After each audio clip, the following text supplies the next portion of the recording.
sort that out for everybody now whilst we're waiting people to come in. I've got another scary broadcast button on Facebook for that. Lovely, bit slow coming in today. Maybe we've broadcast a little early. I'm just going to wait a little longer before we start.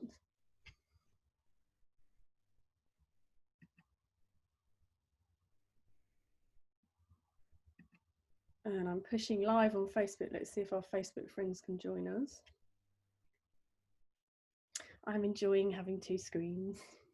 It's definitely like a first world problem, isn't it? Not having a second screen at home.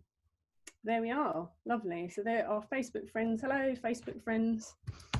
Lovely. We're streaming on Facebook.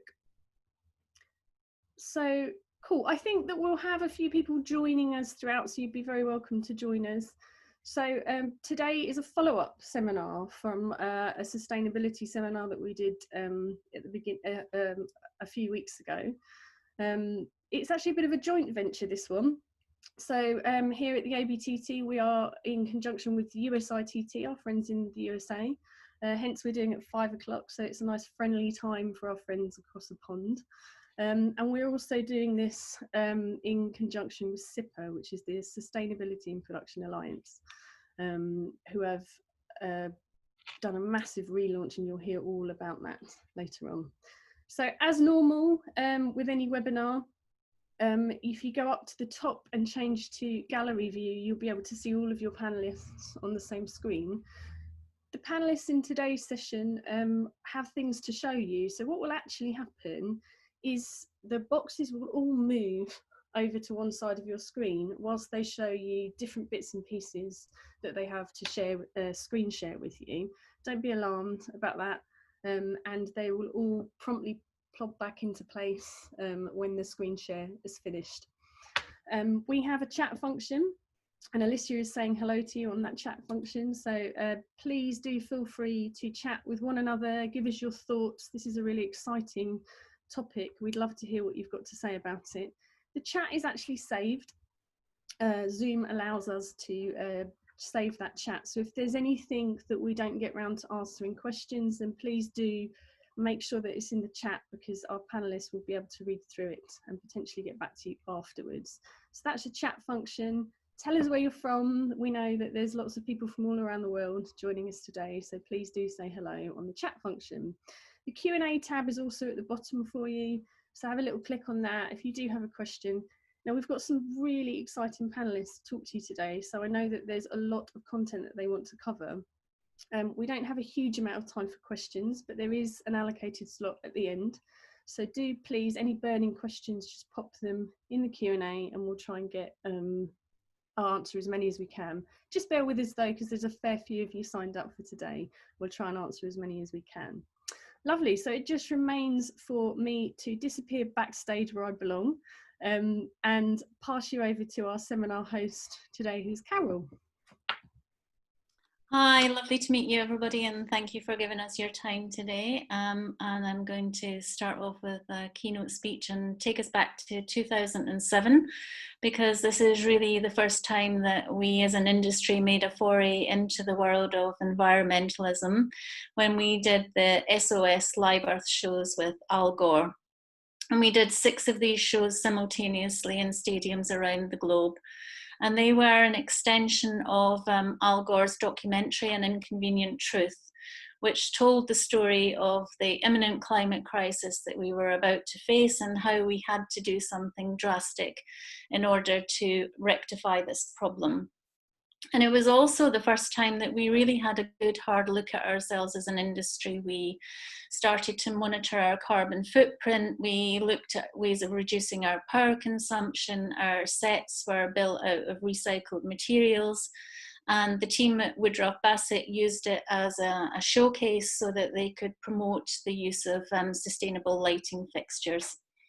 And it really was quite a momentous event, and I stood there on the front house mix position and I thought, my God, this is truly amazing. You know, all these facts and figures are out there in the open, and surely our world leaders and our governments, knowing all of this, will be working on some grand scheme or plan to avert us from disaster. But there was really silence from them. In fact, the silence grew and it became deafening. And then in 2015, we had the Paris Agreement, which was momentous, and really it was incredible. There was a lot of talk, but again, we didn't really see very much implementation. And then in 2018, I was just sitting in a coffee shop one day and I was reading a newspaper and I came across an article that said that the United Nations Intergovernmental Panel on the Climate Crisis had issued a report that had been peer-reviewed by over 200 scientists across the globe. And that report said that if we didn't reduce our carbon footprint by 45% by 2030, and be net zero by 2050, we would not be able to keep the global temperature rise below 1.5 degrees. And in fact, we were on a trajectory to hit a temperature rise of 3.5 degrees by the end of the century. And suddenly the world for me just went into slow motion, because if we get to that point, we're going to see mass migration of people who can no longer live on their land because it's turned into desert. We're going to see food shortages, we're going to see water shortages, we're possibly going to even see wars as people fight for limited resources. And we're going to see the mass extinction of thousands of species across the globe, perhaps even the extinction of us ourselves. So it seemed to me quite unfathomable that people were just walking around in their daily lives, going to school and going to the offices and doing their shopping when we were facing our own extinction. And I became hugely angry with our politicians and our government leaders for wasting all this valuable time and having done nothing effective. And I felt great grief and remorse for the fact that my personal lifestyle meant that I was complicit in this horrific act of ecocide. And I can actually pinpoint that moment to being the start of my eco-anxiety. And I used to have to count to 3 when I woke up in the morning, and I had to be out of bed by the count of 3. Otherwise, I would just curl up and I would just be despondent and depressed about what the future had in store. And that really isn't a way to live a life. So I decided that I would do everything that I could to change the story, and I wouldn't let this climate crisis happen on my watch, and I became an environmental activist.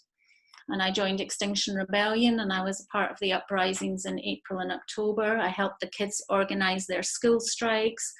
I joined an organisation called Stop Ecocide, Make Ecocide an International Crime. I wrote to my MP, I visited my MP, I signed every petition that I possibly could. We got rid of the gas guzzling car, we cut our water consumption, we switched to green energy. I did everything in my personal life I possibly could. And then I thought, how do I take this into my work life? So I asked if I could make a speech about sustainability at our sales conference.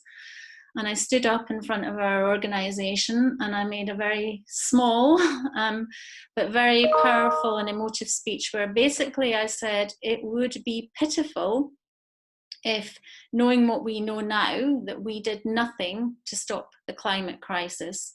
And though there was a great many unanswered questions in my life, the one thing that I knew to the very core of my being was there was not one person at TAIT that could be remotely considered to be pitiful. And so we should change our ways and do something about this and take as many people as we possibly could on the journey with us. And Adam Davis, who is our leader and very visionary, said, if this is how you feel, then perhaps you should lead the charge. So TAIT paid for me to go and study a course in sustainability leadership at Cambridge, and I've gone from being their vice president of sales, where I have cut my teeth selling in this business, to selling for Mother Earth herself. And so right here, right now, this is my pitch for Mother Nature, because I believe she is the most amazing life force there is on this planet, and who knows, perhaps even the universe. We owe her everything. She provides us the water that we drink, the food that we eat, the air that we breathe, the clothes on our back, our homes, our energy, the very environment and world that we live in. and she is generous and she is bountiful, and she gives and she gives and she gives. But we have become disconnected from her, and in our over-consuming world, we have taken too much from her. In fact, we take more from her on an annual basis than she can naturally replenish. And these tsunamis and the melting ice caps and the wildfires, they really are her cry for help. And she is saying, please, I need some space and time. I need to replenish and restore myself. So how could we as an industry respond to her cry? Well, there was two really important things that I learned on the Olympics in 2012. The first was when Piers Shippard, the technical director, persuaded the executive and the producers that the ceremonies should be zero to landfill productions, which meant that when you went through the procurement process, not only did you have to give your budgetary figure, but you had to say what you were going to do with the product at the end of the show. And this meant that you had to change your way of thinking, because you couldn't work on a linear economy of take and make and waste. You had to start thinking about a circular economy of take, make and reuse, just like Mother Earth does. And the second thing that I learned was actually from the show itself. It was from Danny Boyle's story, because we started that show with the entire field of play covered in grass to represent England's green and pleasant land. And we had farmers and we had animals and we had children maypole dancing, and it was really a scene of people living in harmony with nature. And of course, because it's England, we had clouds bobbing about in the blue sky because it always rains. And at the start of the show, over 900 drummers came out of every stairwell and every vomitorium, relentlessly and mercilessly banging on their drums until the rhythm of their music filled the entire stadium. And as they did so, Brunel and the men that started the Industrial Revolution came onto the field of play, followed by 2,500 downtrodden industrial workers. And as they did so, the farmers and their animals fled, and the industrial workers started to rip up the green and pleasant land until we were left with nothing more than blackened and torched earth. And out of that earth rose great chimneys that belched fumes and smoke into the air, and great pieces of industrial machinery. And I stood there absolutely horrified as I watched the green and pleasant land ripped up in front of my very eyes. But this is only a story. And this was only a show, and this was only a rehearsal. And so the next day, the crew would come in like knights in shining armour, and they would relay England's green and pleasant land. And this got me to thinking, really, how could we go back and relay the green and pleasant land? Because actually our whole lives are just a story. Society is just a story.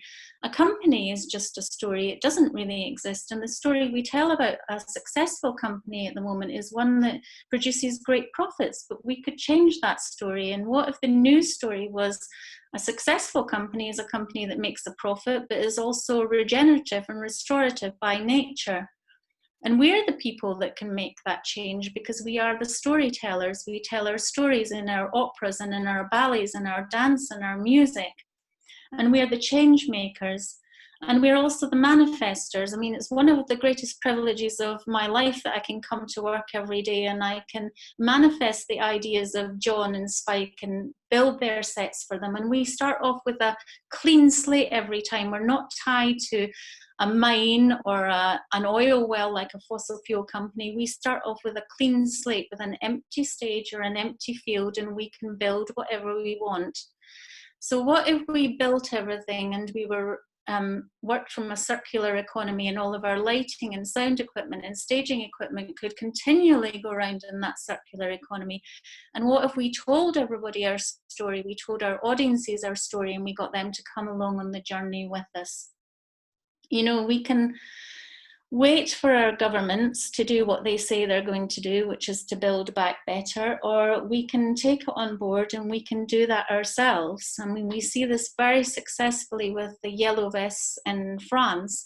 The Yellow Vests went out and they said, we don't like the story, we'd like a change. And so now they have their own citizens' assembly, and that citizens' assembly has said we would like to make ecocide a crime. And so President Macron has said the French government will consider making ecocide a crime in France and also promote it to be a crime in the international community, which is amazing. And it just shows that the will of the people can prevail. And one day in the future, people are going to stand in front of you and they're going to say, when the climate crisis came, what did you do? What did you do to make a change? And are you going to say to them, well, I looked at the problem and I just thought it was monumental and there was nothing that I could do as an individual, so I had another glass of red wine and watched a Game of Thrones? Or are you going to say, oh, I saw it coming and I realized that I was in an industry that was filled with storytellers and change makers and we could implement change? You know, we have a term in sustainability which is called biomimicry, which is when you look to nature to see how you can solve a problem. And one of the things that Mother Nature shows us every year is when the beauty of autumn fades and the leaves fall from the trees, it looks as though we're living in a barren and desolate world with bare trees and that everything is hopeless. But that's not the truth of the matter, because those leaves have covered the ground and they form a blanket to protect the nutrients from leaching out of the soil. And when the cold, cold frost comes, it breaks down those leaves and it makes a mulch. And when Mother Nature is ready to come back in spring, that is a pure, fertile ground so that she can grow back better. And right here, right now, our venues are dark and our theatres are dark, and it looks as though we're in a cold and desolate place. But this is not actually the truth of the matter. We've just actually been given some time and space so that we can stop and think and reset and work out who we are and what our legacy is going to be going forward. This is a time where we can holistically work together so that we can build back and we can be restorative and regenerative and inclusive and diverse. You know, there's two really, really important days in your life. There's the day you were born and the day that you find out why. And today you're going to hear some really amazing, inspirational speakers. And I ask you, if what they say to you speaks to you and this is your calling, please get in touch with us at the Sustainability and Production Alliance and join us in a movement that can bring forward sustainability and regenerative practices into our industry so that we can be an industry that humanity can be proud of and we can create a wonderful legacy going forward. So without further ado, I am so excited to introduce you to this inspirational panel, and I'm going to kick off with Dr. Chris Jones, who is a research fellow at the University of Manchester, and he's currently examining the impact that the areas of the music industry have on the environment, and I'm hoping that he's going to share some of his findings from the research that he's undertaken on behalf of Massive Attack. So the floor is over to you, Chris. Thanks, Carol. I'm just going to put some slides up. Yeah, hopefully.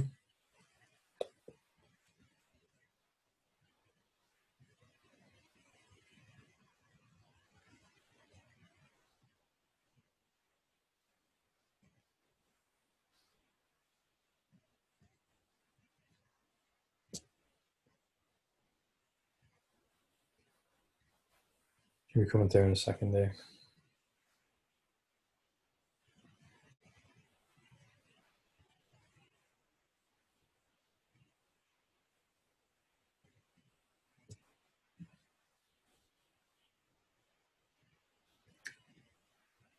Sorry.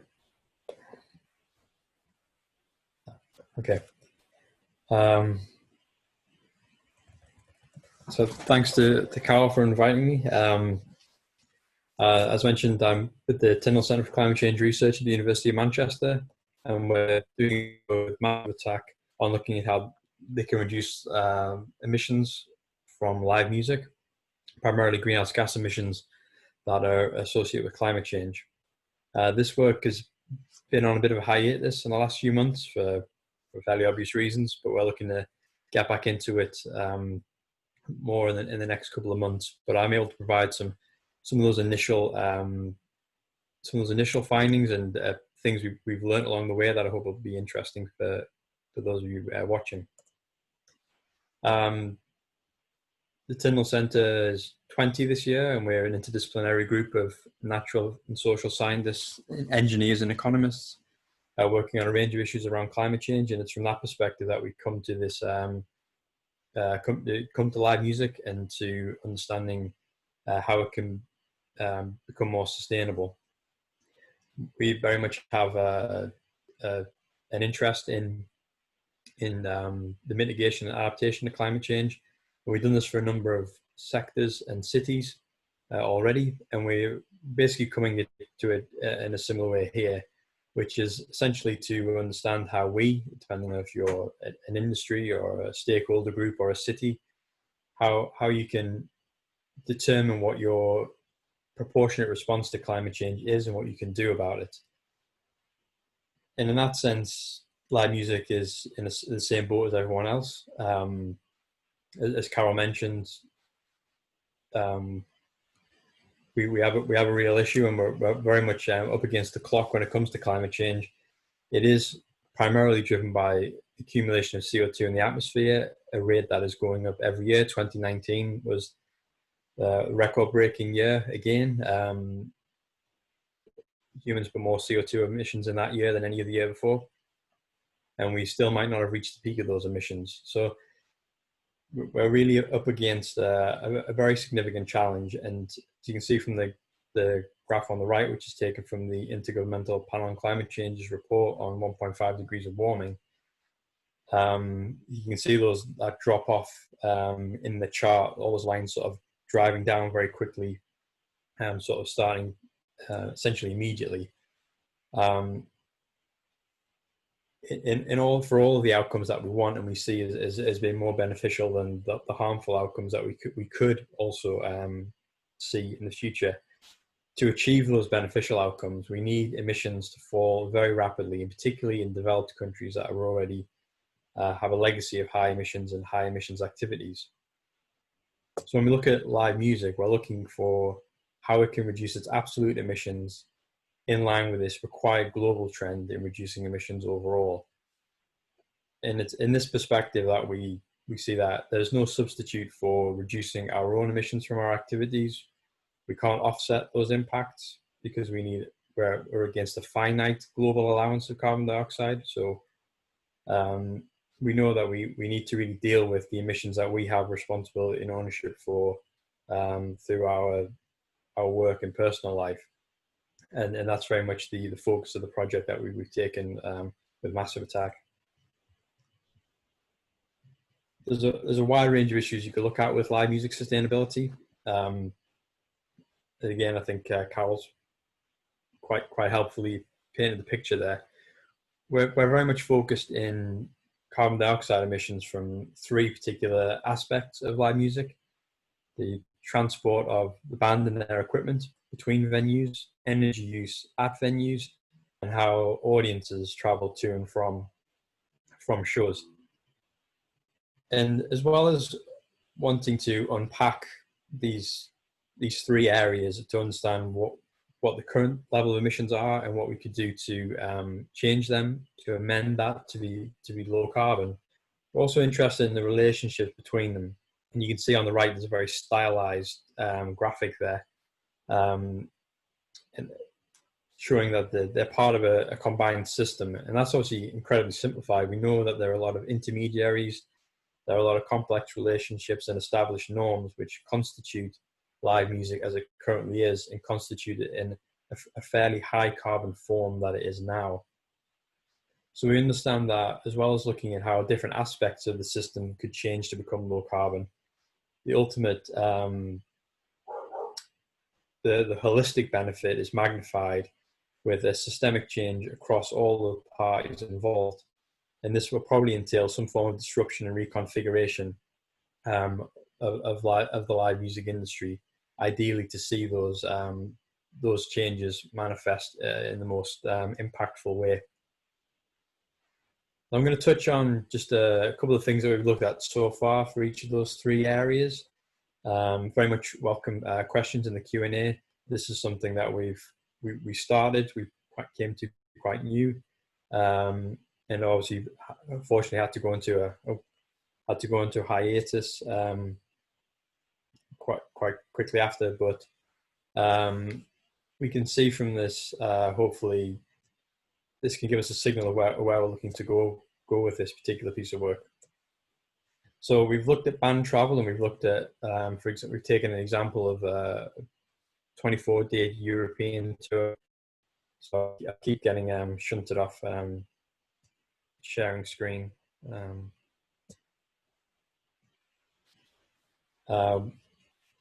We can see that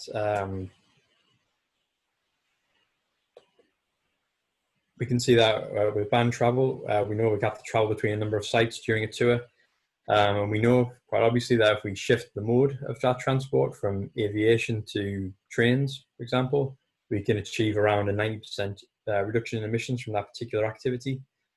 We can also see that if we reconfigure the schedule to a more optimal route, we can reduce overall mileage.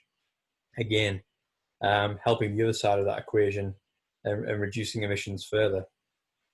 And that also opens up more low carbon options, because typically low carbon options may be slower. So if we can reduce the distance that we take between particular the current venue and the next venue, then we can open up those options more clearly. So that's an example of somewhere where we identify a particularly significant saving, but then we understand that there are reasons why bands currently crisscross the continent when they do a tour, and it's not constituted in an optimized route. There are industry norms, there are particular reasons why it's the way it is, and we need to understand how that would have to change in order to realize these benefits from modal shift and reduced mileage. We also see something similar with equipment transit. This is looking at 4 to 5 articulated lorry load of equipment transported between venues.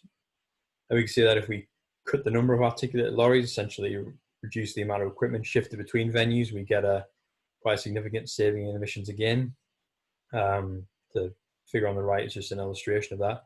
Obviously, if we went to zero equipment transit, so some sort of model, which I know people are looking at around leasing more and using more options that are available native to the venue instead of transporting them as part of the band's bespoke live music equipment set, we would obviously drive that down further.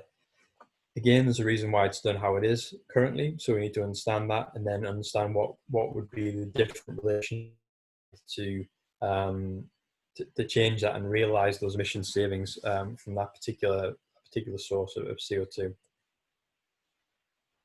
Then we come to venues. Again, live music venues in some ways are quite similar to a lot of the other venues that we look at in other sectors. So we know that obviously moving to a more efficient appliance, if we take from sodium based lighting to LEDs as an example, typically we can see something in the ballpark of a 1/3 to 50% savings in some cases when we take this more efficient appliance. But this also has to be coupled with not only the efficient appliance, but also efficient use of the appliance. If we take an efficient appliance, but we use it more often than we did our old appliance, then we lose out on some of that potential benefit. So as we see in other sectors, it's not just a case of adopting the lowest carbon technology, it's also using it in the most appropriate way. So this might include incorporating energy use as a part of production design to make sure that lighting intensity and use is reduced as much as possible to get the similar kind of effect. And we know that obviously effect and aesthetic are a key part of the service that we want from live music. But there's definitely, we've seen examples from the literature where efficient appliances have been applied, but the utilization of that appliance has been done in a different way that's reduced the potential benefits.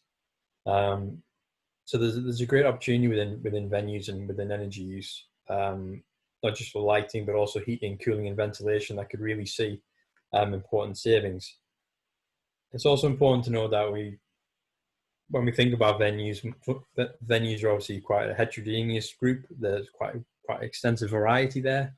And we can see that particularly for venues that are off-grid, so away from the national electricity network, which is itself typically in a lot of countries decarbonizing quite quickly.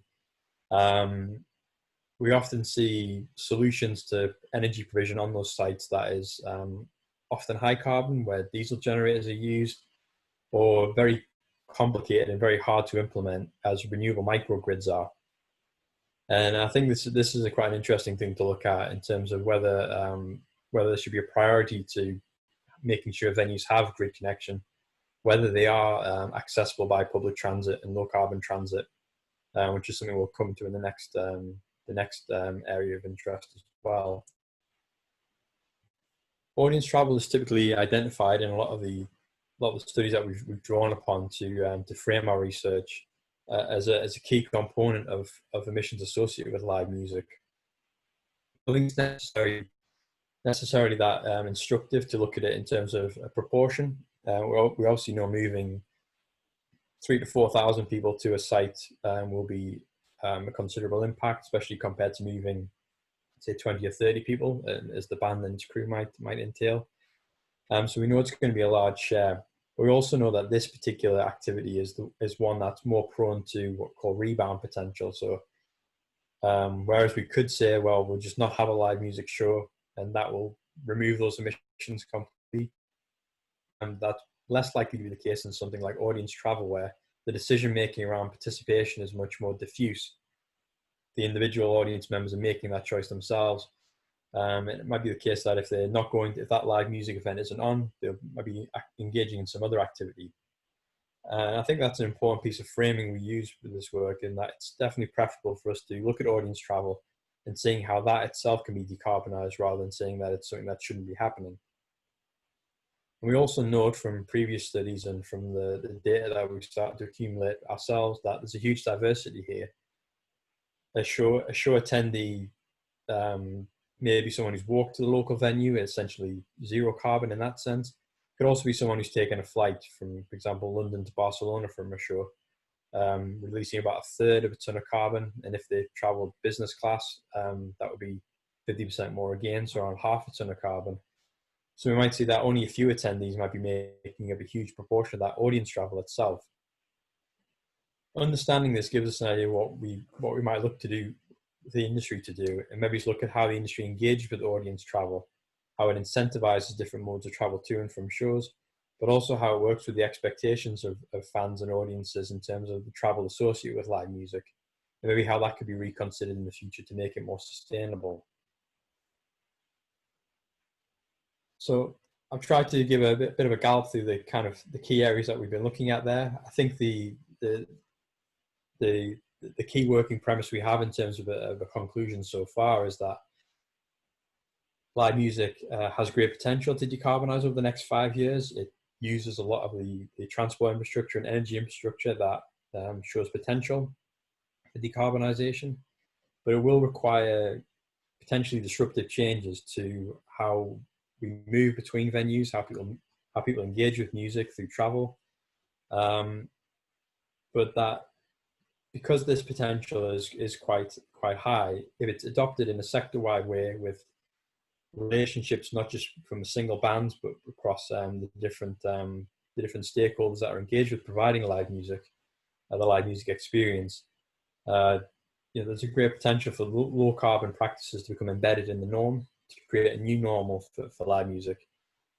And as disruptive as COVID-19 has been for the live music industry, and it's devastating in a lot of ways, it offers the opportunity for a reset along these more low carbon practices, which would be an excellent opportunity to take, I think. So thank you for the time, and please put any questions in the Q&A function. Thank you very much, Chris. That was absolutely wonderful. And I think it leads us on nicely to Huntley Christie, who is the CEO of Christie Lights. The Christie Lights are a company that's based in America and Canada and over here in the UK. They've got over 35 years of experience in the lighting industry. And at Christie Lights, at their Canadian and their UK operations, they use all renewable power. And in Orlando, they have a large solar array which powers their warehouse.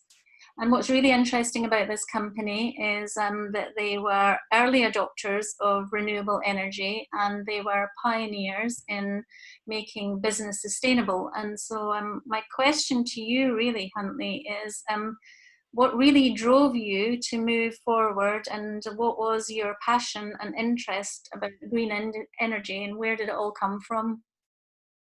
Hi, Carol, thank you. I think it probably started with my mom. She was particularly interested in the environment. And I camped a lot as a kid, worked on a farm. I had a lot of exposure to the outdoors. And I think any of us who have spent time in the outdoors, naturally gain an appreciation for how wonderful it is, how important it is. So the sustainability piece was really just a natural follow through on that, and became a little bit of an experiment to see what we can do. I think one of the challenges is that there's not a perfect answer. I mean, we have taken great initiatives from everything from recycling through to power generation issues, the products that we purchase, but we also put many people on airplanes in order to accomplish our clients' needs.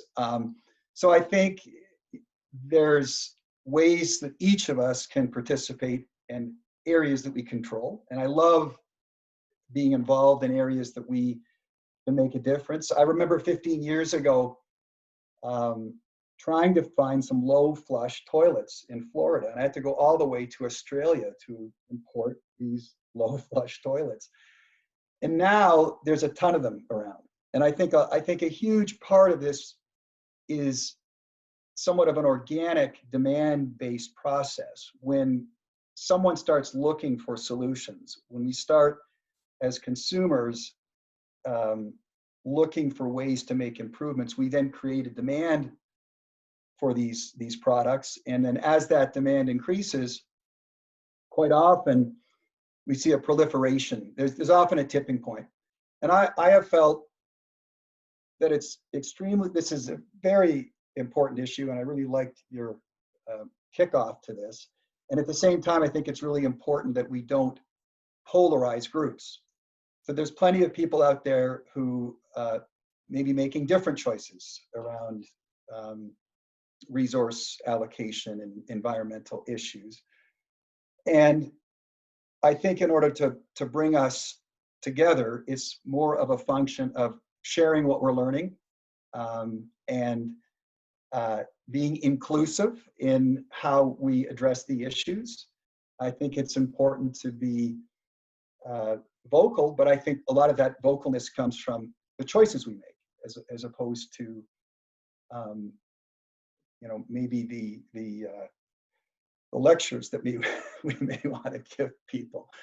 So yeah, I think being environmentally conscious can be a really fun and satisfying process.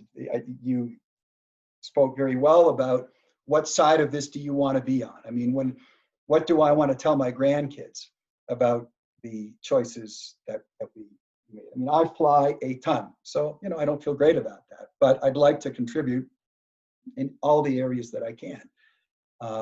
And so, to that extent, it's fairly easy for companies to move towards renewables. I mean, we pay a bit of a premium for renewable energy, probably 15%.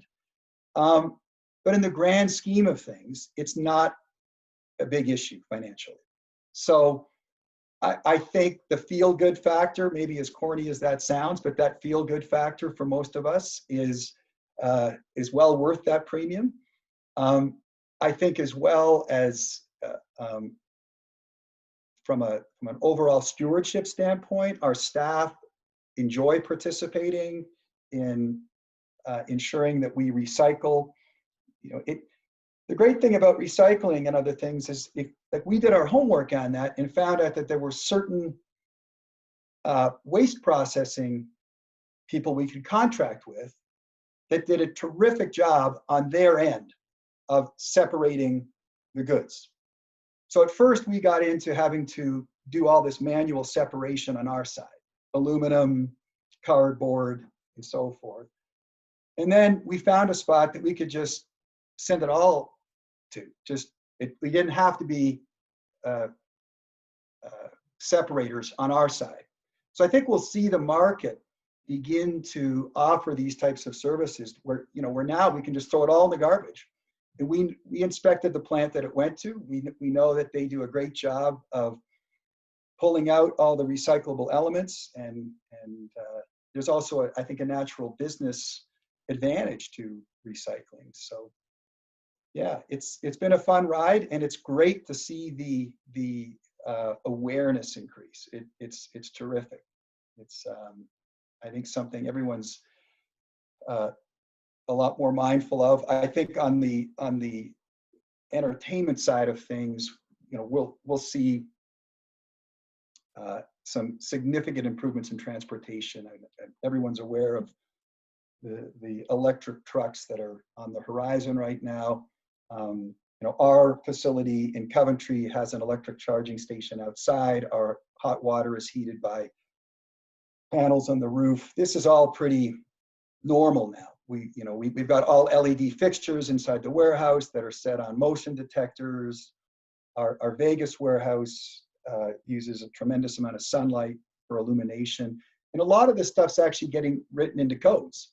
So in the UK, we have to have sensors that automatically shut the lights off. So there's an increasing awareness, and I'm thrilled about that and happy to be part of it. How do you think that we could collectively have the lighting vendors push the manufacturers of lighting equipment to make the inventory that we use more sustainable and part of the circular economy?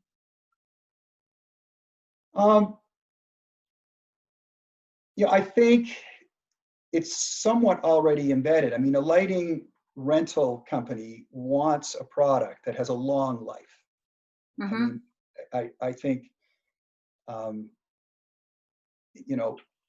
you could speak to Spike about being willing to specify 10-year-old fixtures. I think, there's a natural give and take around lifespan and utility. I do think the manufacturers are, in my opinion, the manufacturers we deal with aren't particularly problematic that way. They are looking for efficiencies. We are moving towards LED in a big way. I mean, LED works for Spike, it works for me, it works for the manufacturers. It's lower maintenance costs. It's far more efficient. So there's a lot of natural harmonies in this. I would say one of the key things about recycling is efficiency. So when we ask our manufacturers to make a product that is easier to service and easier to maintain, that usually ties in with something more ecologically friendly as well. So we're not having to replace bulbs all the time. We're not having to deal with all manner of parts or service issues.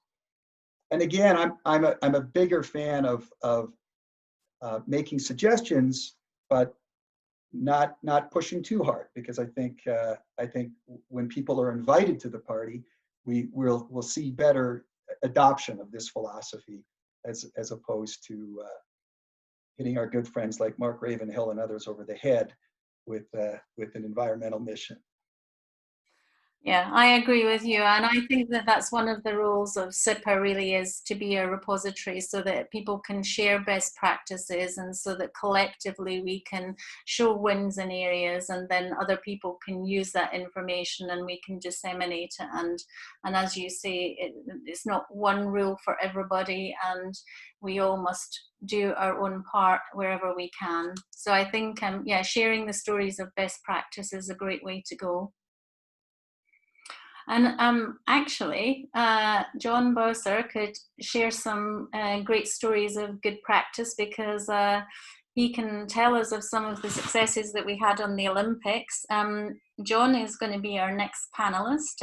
He is an international stage designer working in theatre and opera and dance, and he designed the opening ceremony for the Paralympics in London in 2012.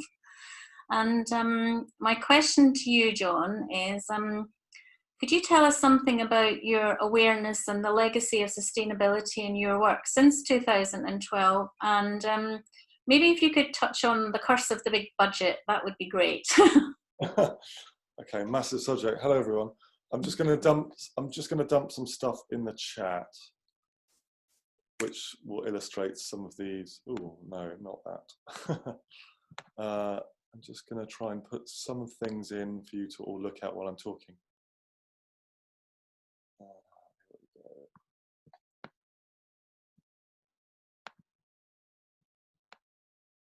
I'm not sure it's working. It's annoying.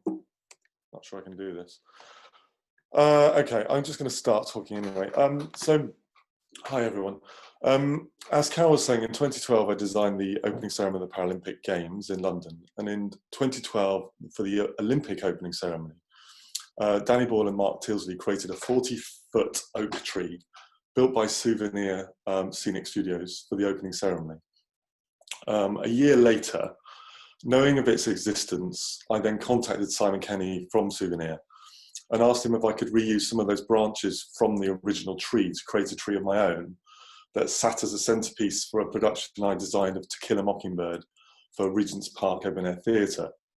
And that then had a year-long tour, national tour, before then being revived and toured again in 2015. I then again reused some of that same Olympic tree for another design I did, again for Regent's Park Open Air Theatre, for Lord of the Flies, that had a kind of decommissioned Boeing 737 at its heart. The remaining bit of that oak tree, talking to Simon Kenny, went to a school in Epsom to become a centerpiece for a library, a school library there. So already in three shows, or three instances there, from one particular scenic element, that the saplings from that original tree had kind of dispersed and grown into kind of new ideas. And the tree, like many scenic elements from the 2012 ceremonies, went on to have that further life. The umbrellas that TAIT created for my design for the Paralympic opening ceremony in 2012 went on to be sold for UNICEF, and the beds from Danny Boyle's ceremony were donated to hospitals in Tunisia.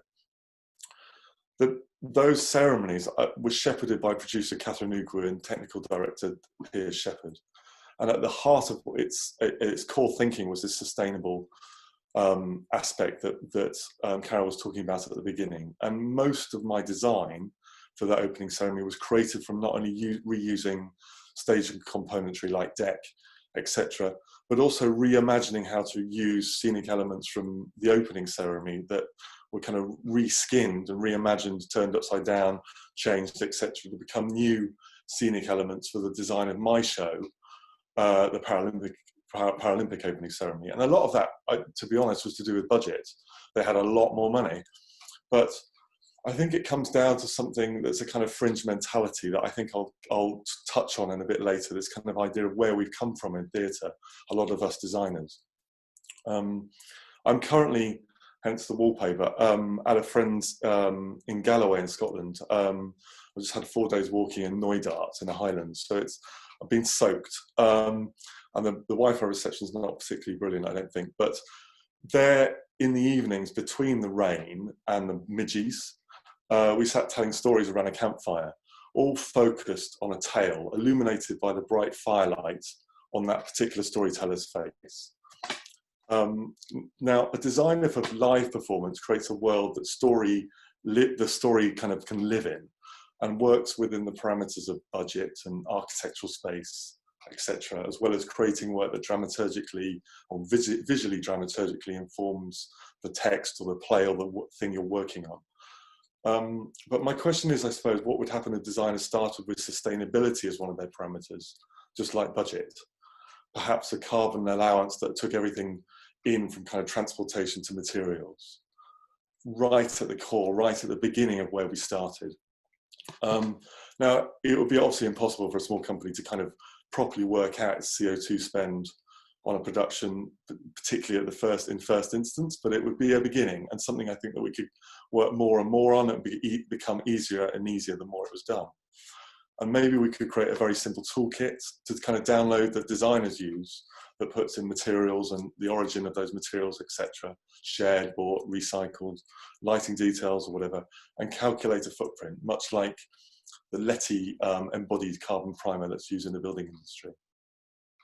With designers, we're a resourceful lot, I think. Many of us, as I said earlier, come from a kind of fringe theatre backgrounds. I mean, I grew up in the Arcola theatre, kind of making my work, having just trained, and was kind of finding things in skips and reusing them, recycling, reimagining them.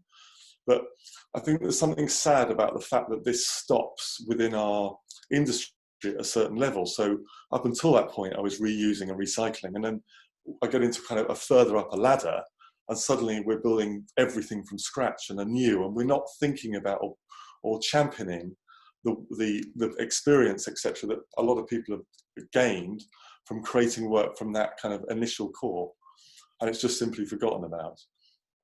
So I'm quite interested in that, and I'm part of a new collective of designers who've come together under the name Scene Change, S-E-E-N-E, S-C-E-N-E, and it's a place for creatives within the industry to join in dialogue and unity. You can find us on www.scene-change.com. And what we've learned from the various seminars we've done, like this one, is that there's many people within the industry, such as production managers, like Paul Hanley at the National Theatre, or Marty Moore, who works at the Royal Court, who's working with 13 other London theatres, as well as organisations such as EcoStage or the Society of British Theatre Designers, SBTD, all discussing the waste in theatre and how we can reuse more. Now, what needs doing is it all joining up. This conversation needs joining up, and I think that's what we can do here at SIPA, as well as with ABTT. I know that Marty Moore has been working on a store that might be shared as a resource pool of elements reused, that we can all within the industry or within the subscribers draw upon. And I'm interested in this idea of it being a bit like a kind of pool or rental, like a subscription, like a kind of Netflix effectively for theatre, where smaller theatres can gain from the things that have been used and been put in that store and catalogued and broken down by from the larger theatres, etc. How many times have I built a Revolve, or have seen a kind of black brick wall in a theatre used in a scenic way that's not the real brick wall of the theatre? And possibly that if we can look at reusing those materials and reusing those things, I think there's a way forward with that. But obviously that's going to be an expensive thing, and I think that all needs cataloguing, that needs administrating, that needs people looking after it, so it's not just becoming this kind of dump for kind of theatrical pieces that rot away and no one looks at. So Marty was talking about this idea, which I thought was interesting, which with the designer Chloe Lamford, of essentially a beautifully created resource that was very user friendly, a kind of ASOS, I suppose, of technical facility that you could draw upon and flick through and go, oh, that's interesting, and that's interesting, we could use that and that. And I think that doesn't just have to be motors and gear set up kind of from that sits below the skin of the design, but I think it could be the kind of scenic elements as well that might be reused and reused, but maybe paid for subscription, but maybe also kind of funded at core by the Arts Council and creamed off before the money is then distributed to the kind of further society, theatrical ecology. And obviously theatre is a boutique art form, so obviously one side of the theatre can be very different to another. But I wondered also whether there was something about a construction of things in a slightly more standardized way, so that we wouldn't have to rebuild these things over and over again, that were more componentry based, so that we weren't having to rebuild brick walls, etc. Where things are, there's a number of elements that I think get scenically used over and over again, and that I think is one of them. But I think what's clear is that we need to start building new virgin scenery out of brand new virgin materials. I think we need to make the reuse of things valued. Obviously, theatre is already a circular economy, so we already use, and particularly the old-fashioned version of theatre, reuses costume and props. And many shows already have long lives. We look at Phantom of the Opera, Maria Bjornsson's design for Phantom of the Opera, which is still probably there, still probably most of the same set on that stage that might, I think, be about to close. Or many operas and ballets that sit in rep for years, sometimes decades. But I think one of the main issues, I think, as a designer that I'm confronted with is the deadlines, and the way that by the time we've created something, we've already been pushed too far down one singular road in terms of design, and which doesn't therefore allow the kind of reimagination of a kind of collaborative discussion.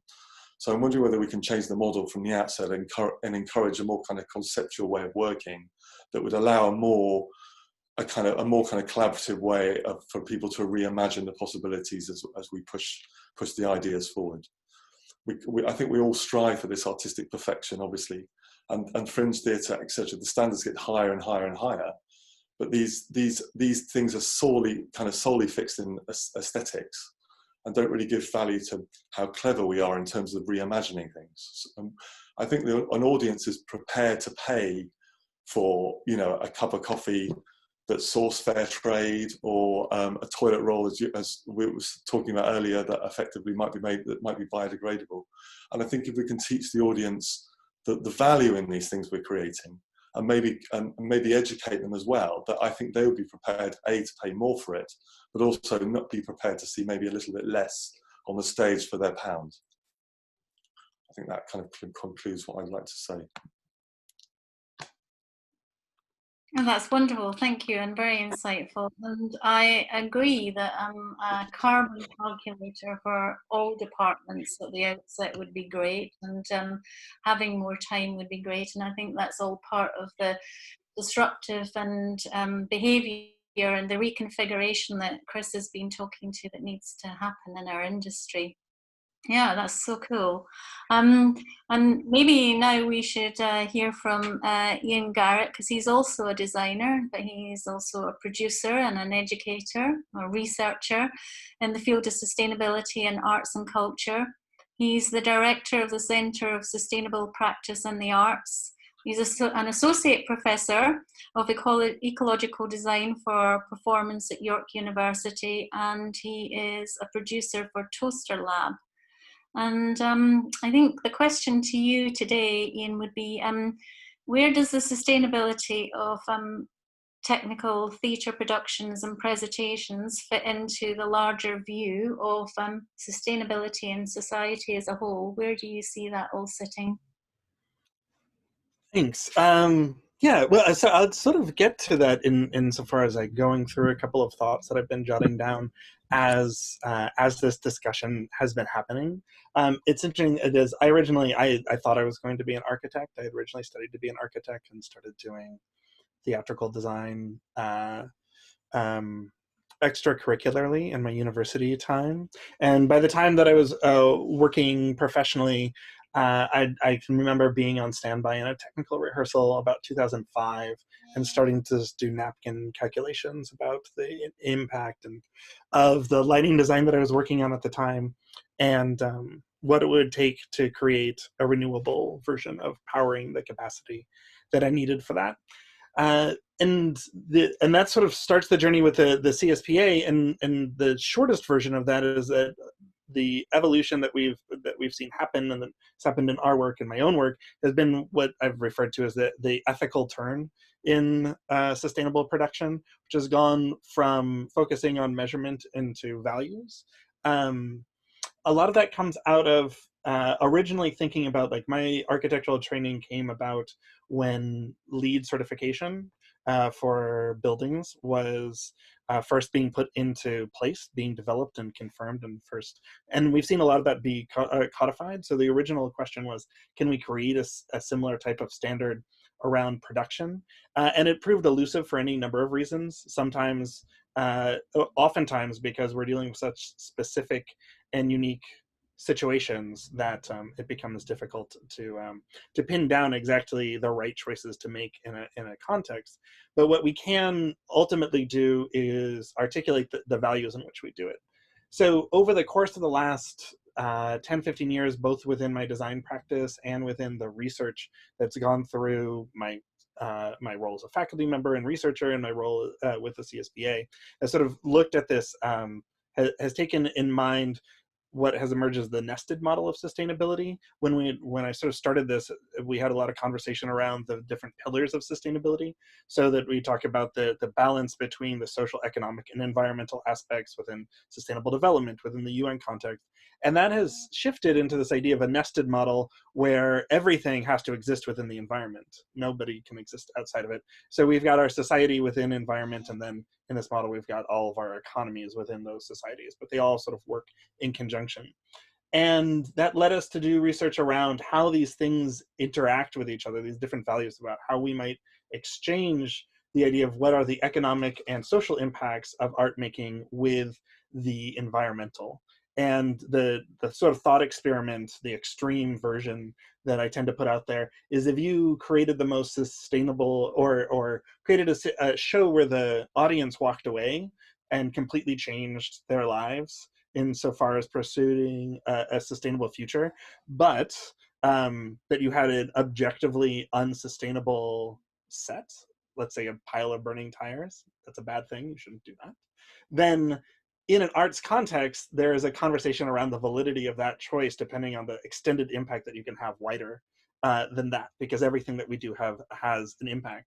And the research that we've been doing has looked at, or taken a look at, a lot of the positive economic impacts of the arts within our, especially local economies. It's looked at the creation of individual and social identity and the social impacts in the way that art functions in society, and then also has done looked at environmental impacts from a number of different processes and different angles. Going back to, and it wasn't even labeled as a Julie's Bicycle report at the time, but when they were commissioned by the mayor's office in London to do an analysis of West End theaters in about 2008, an interesting thing that came out of that that surprised us as we were starting to work on this was that only about 9% of the carbon footprint of these productions was production across all areas of production, and around a third of it was audience transportation. It's going to come up a couple of different times, I'm sure. And we went down this path also of looking specifically at lighting, and for a while we were looking at connected load in theaters in North America, and finding sort of an average that compared to the average North American household, that energy consumption for a full house in many of our like regional theaters was about 15% less of connected load. And then there's one study that was done over the course of a season with the Seattle Repertory Theater through their association and their redo with Fisher Docs Associates as their theater consultant, that Katie Oman did while she was there, that looked at like 80% less consumption than people might have been had they been doing something else based off of average North American consumption. And as we also started to look at various festivals, one that we spent a lot of time with and is a notable example is the Hillside Festival, which is a relatively small festival. It's about 5,000 daily attendees here in Ontario, in Guelph, Ontario, about an hour outside of Toronto, where over years of tracking all aspects of resource consumption, we found that about 97% of their footprint was from people traveling to and from the site. And so when you get numbers like that, you start to rethink, like, what is what is the most effective place for me to put my energies, especially because they operate as a nonprofit. They're not a commercial profitable venture. And they are doing a lot of the decisions around value, or the values that they have as an organization and their mandate as an organization. And if they completely stopped doing everything that they did, like they stopped functioning as an organization, but people still came to the site, they'd still have they would only reduce their carbon footprint by 3%. So it became a conversation about how they could work with changing audience behaviors, prioritizing sustainable modes of transportation, working with the local transit agencies to help get people there without necessarily having to take a private car from Toronto and take that hour-long drive, pairing that with the ability to transport bikes because it's a relatively bike-friendly venue in which it happens, and providing shuttles to and from public transportation. And in a combination with that, and then as a last step of looking at carbon offsets, this last year were certified as a carbon neutral festival.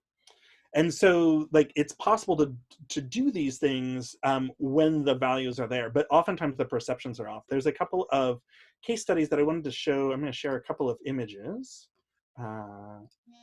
quickly here.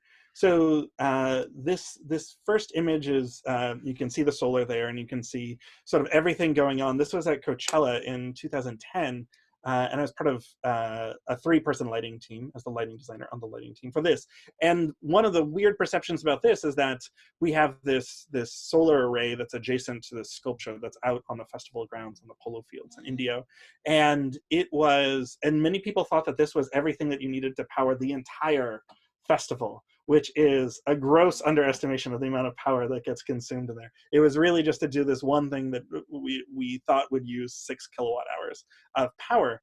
And so we've got that end of the public perception of not understanding the scale of what we're trying to accomplish, and we were relatively successful in like our goal was to make it so that we had could do an entirely single color wash over everything.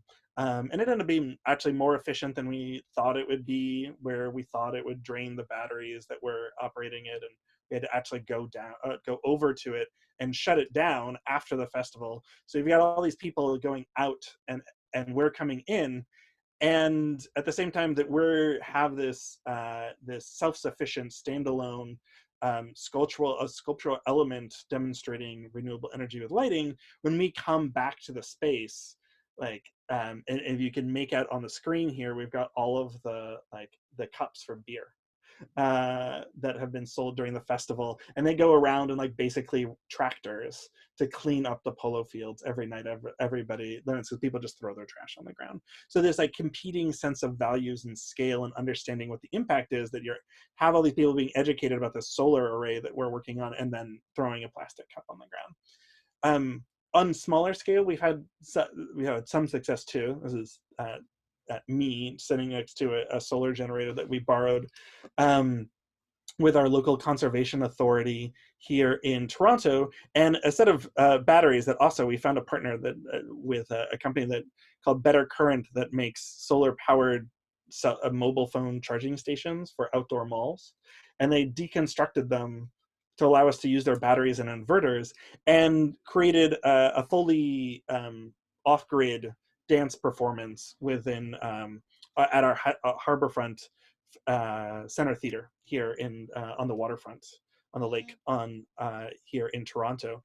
And this became an interesting experiment because a lot of our systems are not necessarily by default not set up to value our feelings of efficiency. This is a perfectly good theater. It has a perfectly good dimming system. However, I don't remember the number of dimmers off the top of my head. And we decided to opt out of using all of them so that we could take it off grid and then severely limit our power consumption based off of what we could actually capture from solar in late February in Southern Ontario, which is not a lot of direct sun exposure.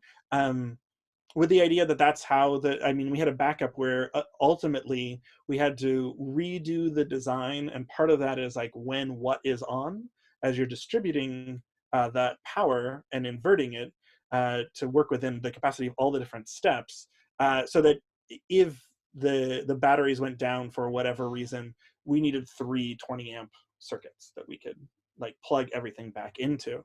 but it's a different way of thinking about how you're working with these available resources. I mean, one of the frustrations that we had with working on that production, and that's the end of the visual support that I have, was that we're like capturing energy as DC, and then we have to convert it to AC because it needs to go out to lights, which are thinking that they're going to be in conventional power infrastructure.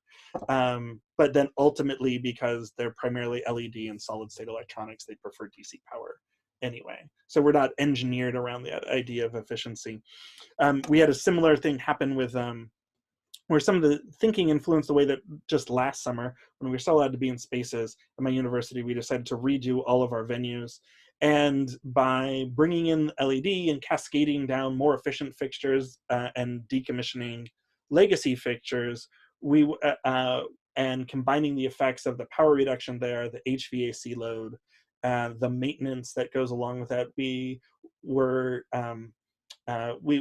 became the highlight of the annual sustainability report because we reduced our power consumption by 90% without completely converting things over. And a lot of that had to do with working with in the greater systems in which we worked with, of thinking not just about what our production elements would do, but how that would impact the overall plant and its maintenance, and thinking about it more systematically.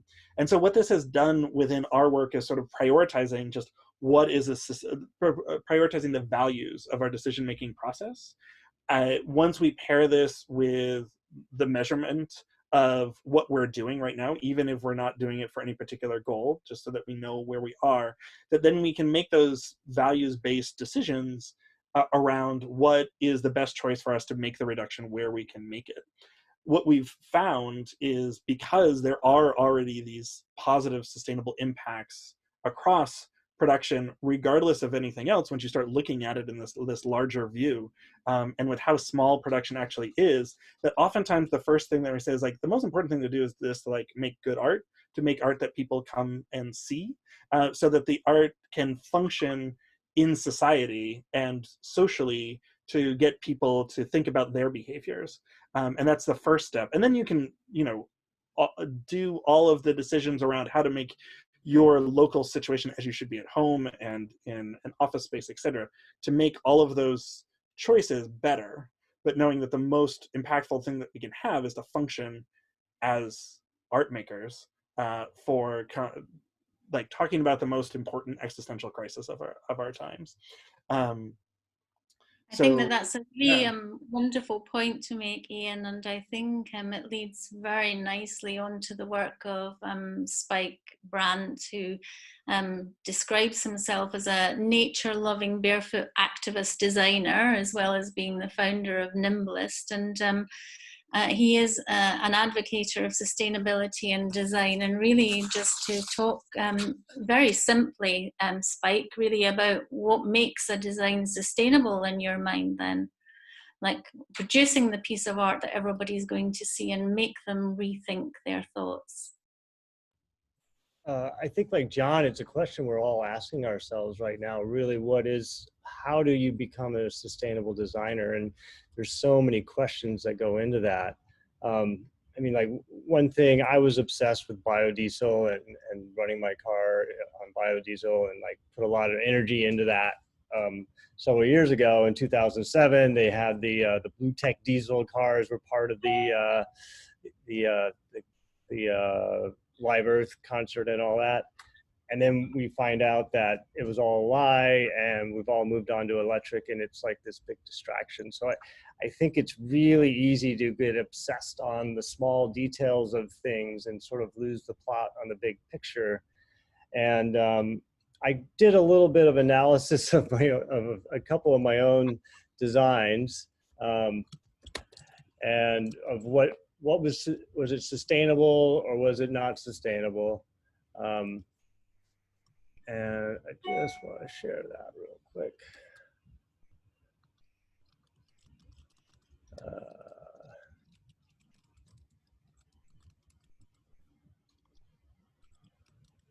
Stand by.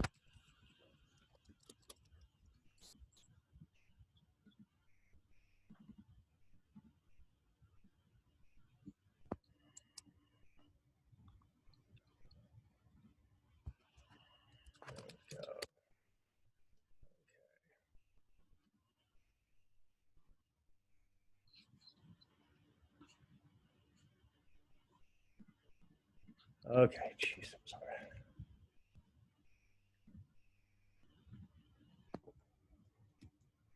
Okay, so this I consider to be an unsustainable design. It's traditional scenery. It was built for a one-off. There was a decent budget, but we used it once. It was made out of metal and steel and or metal, wood, and paint, and basically got thrown in the bin after it was done. Not sustainable, right?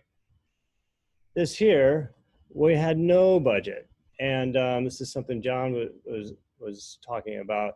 And it was basically made out of bits of hemp rope, and we were able to pack it up very small into a couple hampers, and we made it dynamic. It was moving. We were able to lower things up and down, and it fit in hardly any trucks at all, checking all those boxes that Chris was talking about. And it worked really nicely. And so I consider that to be a more sustainable design, right? Smaller footprint. There's this big giant show we did with Bon Jovi. We worked with the TAIT folks on this, and we had all kinds of automation. We made custom machines to move up and down. It was all new. It had all the problems that John was talking about of having a big budget, and at the end of massive, big footprint because of trucks and all that sort of thing. So I have to say that one was definitely unsustainable, right? And then 5 years later, we had our budget cut by 80% basically. And so we took all the bits that we used before, stripped them off, did all the automation, and we ended up with what I would consider to be a much more sustainable design. We had a smaller footprint from transport because we had fewer trucks, and our manufacturing of new bits was fractional compared to the other one. So in the aggregate, I would have to say that one would be sustainable. Another Bon Jovi, big, massive show. We had an inflatable for the bonnet, but really it was all bespoke and massive amounts of stuff being carted around. And so you'd have to say that's not really a very sustainable design, even though I love making it. It was beautiful. It was a wonderful thing. So it really starts to question, like, how do you succeed in this? Even if we did use all LED lights and that sort of thing, like, where is the line? So then same thing again, management cut the budget, right? So we ended up doing a show. This time we had to use a roof that already existed. And we ended up, it was all video based. So all the products existed. So we just built this big giant thing out of stuff that all existed on the shelf. And so you'd have to say that would be a sustainable design in comparison. And then this one, I think really checks a lot of the boxes we talked about. This was for a festival. So a lot of the kit's already there. They weren't the headliner. And so didn't have a lot of time or space to work with. So it ended up being these key elements that were inflatables. And that was able to be transported obviously in much less space because it was inflatable, very small lighting package because everything else is getting picked up locally. So from a festival perspective, played big and had a level of sustainability. So let's see, stop sharing.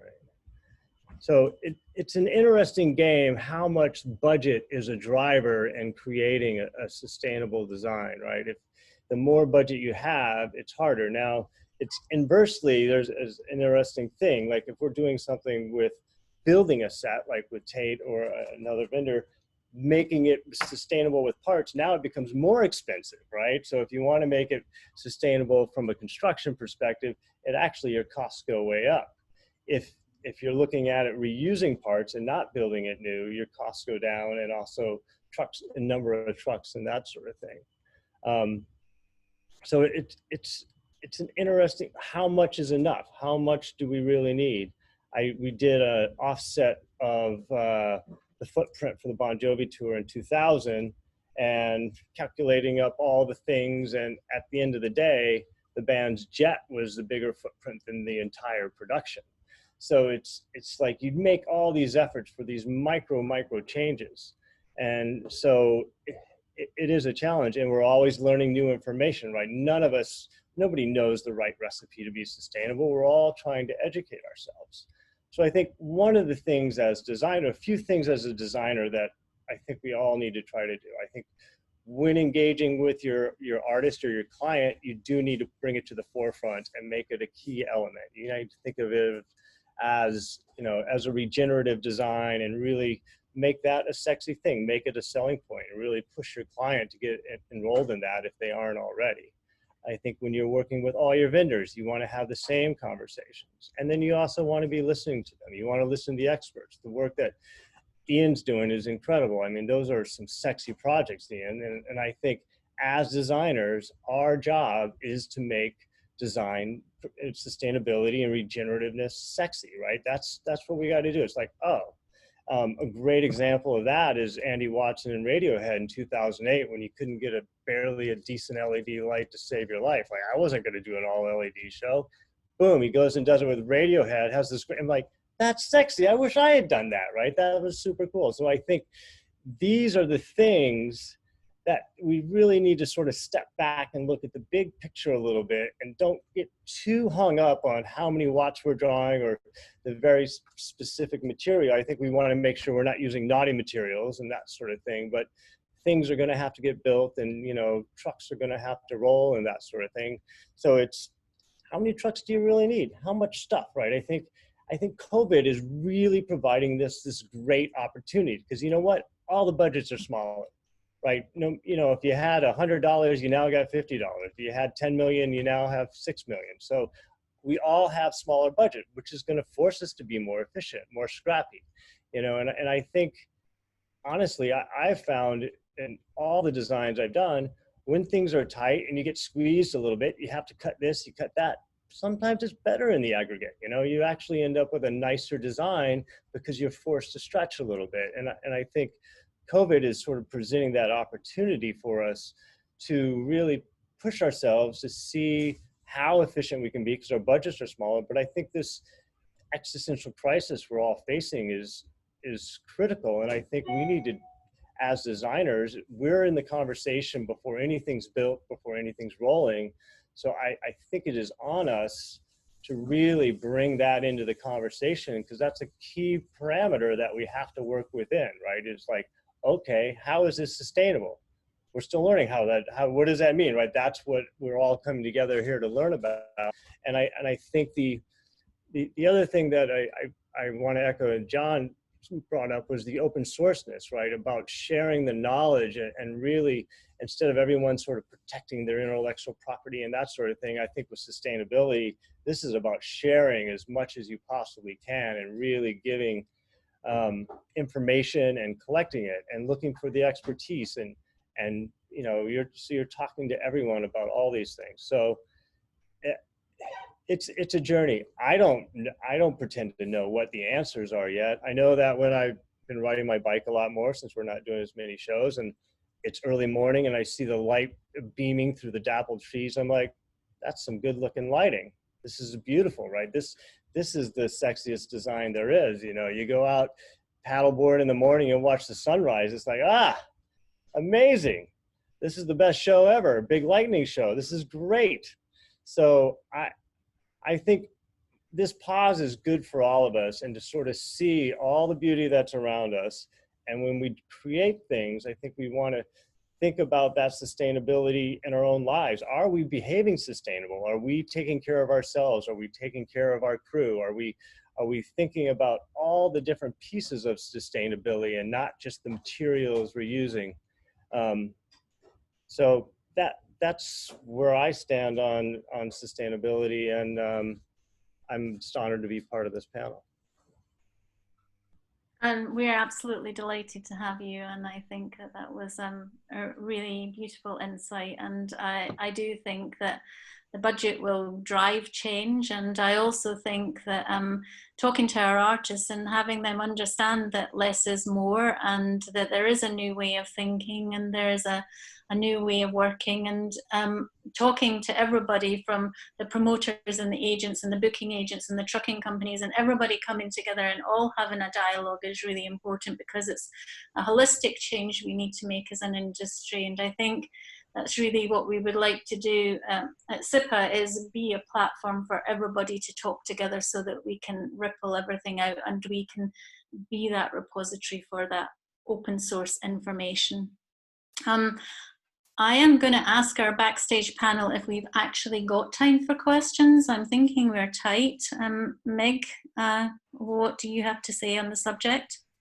I think you can probably answer a couple, although I would say that you have been brilliant at answering them. So those of you that have put questions in, there are 3 open questions at the moment. I don't know if anyone wants to have a little look at those. I think the general consensus in the Q&A section was there was a lot of people, you began to touch on it towards the end, about budgets and that kind of thing, and how they look at sustainability in the current climate. That's not what we talked about at the beginning, but you began to touch on it at the end. So I wondered, because that was such a driving theme in some of the questions, I thought maybe you might want to attack that more bespokely as a question. So how does, in particular, there was a lady from a theatre who was saying that she can't see that her budgets have been completely slashed. What can she do to drive sustainability? I think the most important thing that you can do is to keep the conversation going. So I would say that make every meeting that you have, one of the bullet points has to be sustainability, so that it stays on the agenda. And whether that change can be having in front of the house, no longer using plastic cups but going to paper cups, or even just the tiniest little changes will make a difference. Just talking about the sustainability issues that you've already done in your theatre with your audiences, so that they go and take that message home and it becomes a part of their lives. Talking about what your projected plans would be if you hadn't had your budgets cut, and what you want to do going forward, and thinking about how the new future is going to be, and talking about that, I think, is really important, because when we don't know what we're going to come back to, we don't know when we're going to come back. It's definitely going to be a changed world, and sustainability will be a part of it, because out of frugality itself comes sustainability. So I would just say keep it on the radar and keep it in your ongoing dialogue. Fab. So they're literally one of the questions I felt that we've just answered, so I've just said that we've answered that live. There's one question here about a recycling idea, modular staging systems, but I'll let you guys have a little look at that because it's more a bespoke question. But other than that, I think you've all done really well in answering the Q&A, Carol. So I'm more than happy, as long as everybody else is. Did you want to say anything else? Wrap it up. Yeah, I'd just like to thank the panel. I think you've been absolutely brilliant and inspiring, and I'd love to thank the audience for your time today. If you have been inspired and you want to become involved in the Sustainability and Production Alliance, please do email us at info@sipa.global. And we would love to hear from you. We'd like to be diverse, we'd like to be inclusive, so get in touch with us. And also, this webinar has been live streamed today.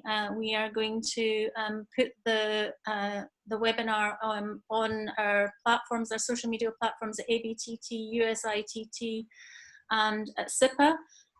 So please, please, please share them on all your own platforms, so that we don't live in our own echo chamber. It's important that we get this message out to thousands and thousands of people, so that we can create a momentum in our industry, so that when we do come back, we can build back better, and we can be regenerative and sustainable and inclusive and diverse, and that we can be that industry that humanity can be proud of.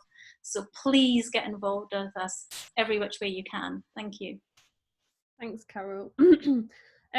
I just wanted to say thank you so much. It's been a pleasure to work with USITT on that. So massive thank you to Dave Gwindle for agreeing to partner with us at the ABTT, and for SIPA for such an insightful conversation. I think for me, the one sentence that will echo from that come from Spike actually, and that's let's make sustainability sexy.